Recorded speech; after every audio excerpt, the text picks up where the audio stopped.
Selamat datang kembali bersama Bang Parwi. Oke, salam sejahtera untuk kita semuanya. Oke, semua ini semoga Anda baik-baik saja dan diberi kesehatan cukup dan dimudahkan dalam menjalani urusan Anda sekeluarga untuk hari ini, dan tetap semangat tentunya. Kita akan bicara kembali untuk tentang timnas Indonesia kali ini yang saat ini memang tren lagi trending top juga ya. Ini adalah untuk timnas Indonesia ini sedang gencar-gencarnya dan sedang meroket. Untuk posisi dari timnas Indonesia sekarang ini sedang meroket dan jauh, dan sekarang berada di peringkat FIFA sudah mengumumkan, dan Indonesia berada di peringkat 123 peringkat dunia. Untuk ini adalah kemajuan yang sangat signifikan untuk timnas Indonesia sejauh ini yang selagi dipegang oleh Sintayong dan juga diteruskan oleh Patrick Kluivert kali ini sangat-sangat prestasi yang sangat luar biasa. Di sini adalah membuktikan bahwa timnas Indonesia ini mampu untuk bersaing, dan ini tinggal 23 ataupun 24 lagi ini bahwa timnas Indonesia bisa menembus 100 besar dunia tentunya, yang diharapkan oleh kita, yang diharapkan oleh Bapak Erick Thohir ya, agar timnas Indonesia bisa tembus ke 100 besar. Di sini adalah bukti dari kita untuk pelatih kita itu luar biasa. Tapi di sini juga tentunya di sini banyak sekali juga tentunya dengan adanya peringkat FIFA ini juga akan memberikan dampak positif pada klub-klub timnas Indonesia, karena memang dari peringkat rata-rata peringkat dunia ataupun peringkat dari negara, suatu negara itu adalah juga mencerminkan juga dari peringkat juga dari liganya, baik dan buruknya liganya. Tapi di sini memang kita baik, sementara ini di peringkat dunia kita 123, tapi di liga kita ini masih belum begitu baik, dan di liga kita ini juga masih mengandalkan pelatih-pelatih dari luar negeri. Dan di sini terlihat jauh dan sangat kelihatan sekali bahwa untuk pelatih-pelatih lokal kita, pelatih-pelatih lokal ya, itu di sini masih diragukan dan masih tertinggal, dan masih harus upgrade tentunya untuk pelatih-pelatih lokal kita ya. Dan sering yang kita bicarakan dan sering juga di Liga 1 contohnya di sini itu masih banyak pengguna pelatih-pelatih untuk yang melatih tim-tim di papan di Liga 1 itu adalah pelatih dari luar negeri, bukan dari dalam negeri.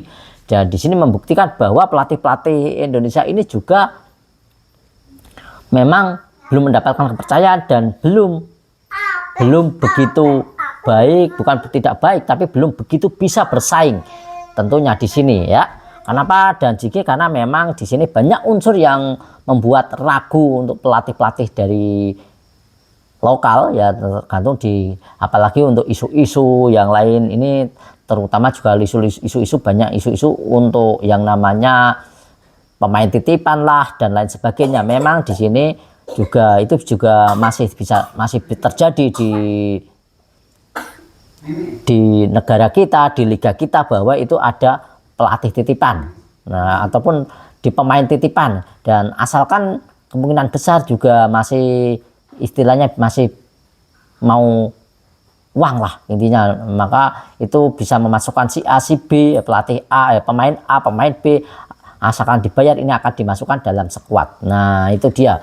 Nah karena memang dalam hal itu memang pelatih-pelatih kita juga perekonomiannya juga biasa-biasa saja, tidak seperti pelatih-pelatih yang ada di luar negeri ya tentunya. Maka itu yang harus kita perbaiki adalah jati diri dari seorang pelatih itu, bahwa jangan sampai untuk menerima ataupun pemain titipan seperti itu ya. Kemudian bahkan di timnas Indonesia ini juga banyak yang curiga juga untuk ada pemain titipan pada waktu dulu ya. Dan di sini juga banyak pemain, memang di sini juga ada yang pemain titipan memang ya, tapi kita tidak mau mengklaim hal itu ya. Kita juga tidak mau menduga-duga untuk hal itu, karena memang ini juga sangat riskan sekali. Jadi hal itu, dan untuk pelatih dari lokal sendiri ini kita juga sudah terbukti bahwa pelatih lokal kita untuk bersaing di Liga 1 saja ini sulit. Untuk bersaing di Liga 1 ini aja sulit, tidak bisa bersaing, katakanlah tidak bisa bersaing dengan pelatih-pelatih yang didatangkan klub-klub ternyata, dan juga yang salah satu klub yang dilatih oleh pelatih lokal ini juga hanya bisa tertahan di pertengahan klasmen ya, tidak bisa mentorehkan ke puncak klasmen dan lain sebagainya ya di sini. Nah, dan pelatih-pelatih yang bisa mampu mengangkat ya dari liga-liga kita itu juga rata-rata pelatih dari luar tentunya, dan ini masih harus pekerjaan yang memang harus dibenahi untuk pelatih-pelatih kita. Memang pelatih kita yang lokal itu juga memang harus bisa mengupgrade tentang taktikal, tentang dari sebuah sepak bola, dari sebuah strategi tentunya. Di sini harus berani bersaing dan harus bisa berani bekerja keras dan bersaing tentunya kalau ingin maju. Dan kita lihat dari istilah dari Jepang, ini banyak sekali pelatih-pelatih di Jepang ini yang berpotensi dan juga yang bagus-bagus dan juga bersaing untuk di pelatih Jepang. Bahkan untuk Jepang sendiri ini mempercayakan negaranya sendiri dilatih oleh pelatih asal negaranya sendiri. Ini adalah sebuah bukti dan juga sebuah bukti bahwa kompetisi itu dan juga pelatih-pelatih lokal itu memang berkualitas, dan Jepang sudah membuktikan, dan juga pelatih dari Jepang juga berkontribusi dan untuk negaranya, dan juga memang bisa bersaing dengan negara-negara Eropa, dengan negara Asia yang lain saat melatih timnasnya. Nah, seperti yang kita ketahui, dan memang apakah juga PSSI tidak bisa memberikan kesempatan? Sebenarnya sudah memberikan kesempatan.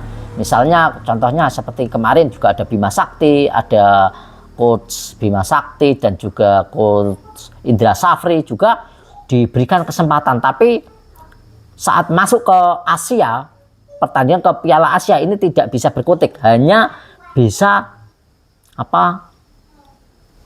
bersaing di kaca ASEAN saja. Tapi setelah melewati Asia ini tidak bisa berkutik dan tidak bisa berbuah apa-apa, bahkan kita menjadi bulan-bulanan. Itu dia ya. Memang hal itu juga memang yang juga memberikan keraguan untuk publik tentunya, karena memang dengan faktanya memang seperti itu. Dan kemudian bahkan timnas Indonesia juga seperti Bima Sakti dulu juga ini bahkan tidak pernah melatih klub, dan juga ini dinobatkan dan dipakai sebagai pelatih timnas. Bayangkan, tidak pernah melatih klub tapi dipakai untuk melatih timnas. Ini sebenarnya untuk melatih timnas itu memang harus pelatih yang benar-benar terbaik dari yang terbaik, bukan asal-asalan. Bahkan tidak pernah melatih klub saja dipakai. Ini menurut saya juga ada sesuatu hal yang janggal menurut saya. Menurut teman-teman gimana ya? Seperti itu yang dulu-dulu. Ya itu yang dulu-dulu ya, sebelum era Bapak Erick Thohir tentunya. Nah, seperti itu ya. Oke. Dan inilah yang membedakan dengan negara lain dan negara kita. Memang kita akui kalau memang liga kita ini memang belum diakui. Memang untuk dunia ini belum sangat-sangat diakui dan masih diremehkan untuk liga kita, karena memang terbukti liga kita ini belum bisa bersaing di Asia tentunya. Nah, di Asia belum bisa benar-benar bersaing. Cuma untuk hari ini yang agak bersinar yaitu adalah PSMS ya, dia PSMS di sini ya. Oh, kok PSMS ya, Madura United kalau tidak salah itu Madura United. Nah, ini yang bisa bersaing di Asia yang sekarang ini ya. Jika memang saya salah, mohon jika dikritisi. Dan hanya itu ya yang dibersaing di Asia. Bahkan itu pun juga pelatihnya bukan pelatih asal Indonesia tapi asal luar negeri. Nah, semoga nanti juga dengan melesatnya dari ranking FIFA ini juga bisa mengangkat derajat, mengangkat liga kita, liga Indonesia kita di kancah internasional juga, karena memang di liga internasional untuk liga kita itu tidak bisa bersaing. Memang tidak bisa bersaing, bukan belum, tapi memang tidak bisa bersaing untuk saat ini. Dan inilah yang harus di-upgrade di liga kita, dari kita perbaiki melalui dari grassroots dan segalanya harus diperbaiki. Dan ini memang pekerjaan yang sangat berat untuk PSSI untuk merubah hal ini, dan jangan sampai untuk ada pemain titip-titip walaupun itu di klub ataupun timnas, karena memang kalau ada pemain-pemain titipan ataupun itu di timnas maupun di klub, itu akan merusak citra dan akan merusak liga itu sendiri. Nah, karena akan liga itu persaingan dengan ketat itu kalau tidak ada pemain-pemain titipan. Hal seperti itu yang masih marak terjadi. Nah, dan juga sebuah scouting yang juga pintar scouting, pelatih yang bisa memang benar-benar bisa scouting, memilih pemain yang benar-benar berpotensi itu juga harus perlu. Dan untuk pelatih Indonesia ini masih, menurut saya masih belum mempunyai scouting yang benar-benar bisa memilih pemain-pemain yang berpotensial menjadi pemain yang handal dan pemain yang bisa dibanggakan, dan memang pemain yang berpengaruh untuk timnas Indonesia. Jadi itu masih pekerjaannya berat untuk saat ini, dan pekerjaan masih harus kita gali lagi sebenarnya ya. Jadi seperti itu ya, memang walaupun peringkat kita ini melesat jauh di 123 untuk saat ini ya, ini tapi dalam liga, dalam pelatih kita juga ini masih tertinggal dan masih menjadi PR tentunya. Dan tapi doa saya ya, semoga juga pelatih-pelatih kita juga bisa berkembang dan juga bisa bersaing tentunya, dan juga mendapatkan kepercayaan publik juga dengan prestasi-prestasi yang ada. Dan untuk pelatih-pelatih yang berkesempatan di Liga 1, semoga ini bisa menunjukkan performanya dan menunjukkan taringnya, menunjukkan kualitasnya agar bisa bersaing. Ini loh pelatih lokal yang bisa bersaing seperti itu. Jadi demikian ya, walaupun di tengah-tengahnya meroketnya peringkat kita, tapi di liga dan pelatih kita masih dipandang sebelah mata oleh negara-negara lain ataupun negara-negara di Asia tentunya. Oke, jadi seperti itu teman-teman. Bagaimana menurut teman-teman semuanya? Silahkan tulis di kolom komentar, dan terima kasih dan salam sepak bola, salam olahraga tentunya ya.